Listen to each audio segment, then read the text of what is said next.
Good morning friends. आपके आज मैं आपको बताऊंगा शॉर्ट ट्रिक जो कि हर चीज़ में यूज़फुल होते हैं। वो आपके रेशियो में भी यूज़फुल होंगे, परसेंटेज में भी यूज़फुल होंगे, प्रॉफिट एंड लॉस में भी यूज़फुल होंगे, सिंपल एंड कंपाउंड इंटरेस्ट में भी, मतलब हर चीज़ इस पे बेस आप कोई भी क्वेश्चन सॉल्व करेंगे तो हर चीज़ में यूज़फुल होंगे। जैसे कि कोई भी नंबर अपने आप में 100% होता है, या तो आपको पता ही होगा कोई भी नंबर अपने आप में 100% होता होगा। जैसे हमें निकालना है 50 का 50% और 50, तो ये आपको पता होगा कि 25 होगा, ये तो आधा हो जाएगा। 50% मतलब आधा होता है, तो 50 का सीधे।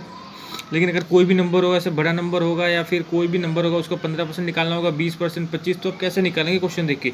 जैसे मैं लेता हूँ 450, इसका अगर 10% निकालना है तो एक पॉइंट में यहाँ शिफ्ट करूँगा। जैसे कि एक पॉइंट यहाँ लगा दूंगा तो ये 10% हो जाएगा।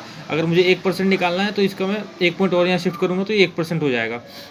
जैसे कि अगर मुझे 10% निकालना है तो एक पॉइंट यहाँ लगा दूंगा तो ये 45, 450 का 10% कितना होगा, 45 हो जाएगा। अगर 1% निकालना है तो ये हो जाएगा 4.5 हो जाएगा, 1% हो जाएगा। ठीक है, एक पॉइंट यहाँ शिफ्ट कर दूंगा। तो जैसे कि अगर मुझे अगर निकालना है इसका 18%, तो मैं 1% निकाल लूँगा। 1% कितना होगा, मैंने आपको बताया 10% के लिए एक पॉइंट यहाँ शिफ्ट करेंगे। अगर फिर 1% निकालना है तो उसको एक और शिफ्ट कर देंगे यहाँ पे। तो 1% आ गया आपको 4.5 आ गया। इसका मैंने जीरो ही लिखा है क्योंकि लिखिए चाहे ना लिखिए, चले मैं लिख देता हूँ, इसका कोई वैल्यू नहीं होता। ठीक है, पॉइंट के बाद तो 1% आपका क्या हो गया 4.5, तो उसका 18% कितना होगा, 4.5 इंटू 18 कर देंगे तो आपका 81 आ जाएगा। 18% इसका आप कभी देख लीजिए, 450 का 18% आएगा, 18% 81 आएगा। अब देखिए किस तरह यूजफुल होंगे क्वेश्चंस में, किस तरह यूजफुल होंगे। एक क्वेश्चन दिया हुआ है, if SP of an article is ₹22,100 and profit is 30%, find the SP. एक अगर सामान में कोई बेचता हूँ, उसको मैं 22,100 में बेचता हूँ और उसमें मैं प्रॉफिट लेता हूँ, फ़ायदा लेता हूँ 30%। ठीक है, तो मुझे बताना है कि वो सामान मैंने कितने का खरीदा था। तो अगर मैंने आर्टिकल बेचा है 22,100 का, तो मतलब खरीदा मतलब सीपी मतलब 100% निकालना है ना। मतलब मैंने कितना खरीदा, मतलब 100% ही हुआ ना। अब मैंने 30% तो फ़ायदा लेकर उसका बेच दिया, तो टोटल कितना होगा 130%।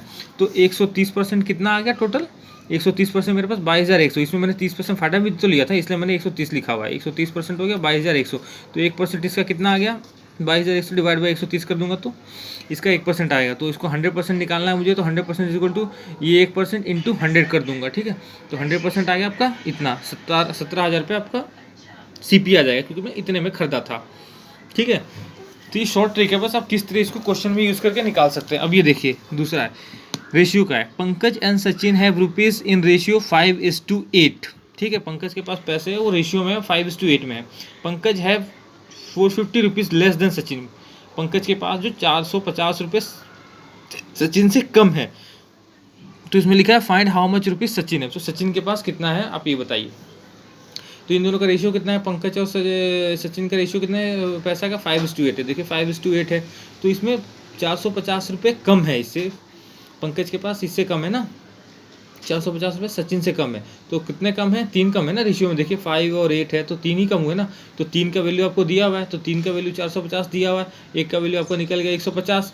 तो ये 5 है, तो इसके पास टोटल कितने पैसे होंगे, 150 आपका निकल गया, एक का वैल्यू तो 5 है, कितना होगा 150 इंटू 5 कर देंगे तो 750 रुपये इसके पास होंगे। और सचिन के पास कितने होंगे, एक का वैल्यू है 150, तो 8 का कितना होगा, 8 इंटू 150 1200, तो 1200 रुपये सचिन के पास होंगे। और ये ये पंकज के पास इतने रुपये होंगे। अगर आपको ये सेटिस्फाई करना है तो देख लीजिए, पंकज और सचिन है रेशियो 5:8 का रेशियो था। अगर पंकज है ₹450 लेस देन सचिन, मतलब पंकज के पास सचिन से 450 रुपये। आप देखिए सचिन के पास कितना है 1200, तो इसमें 450 कम कीजिए तो कितना आ गया 750 आता है कि नहीं सचिन के पास। तो देखिए मतलब क्वेश्चन ही सही है। अब देखिए ₹5,000 is deposited for 5 years at 5% interest. 5,000 रुपये मैंने डिपॉजिट कर दिया बैंक में 5 साल के लिए और 5% इंटरेस्ट पे।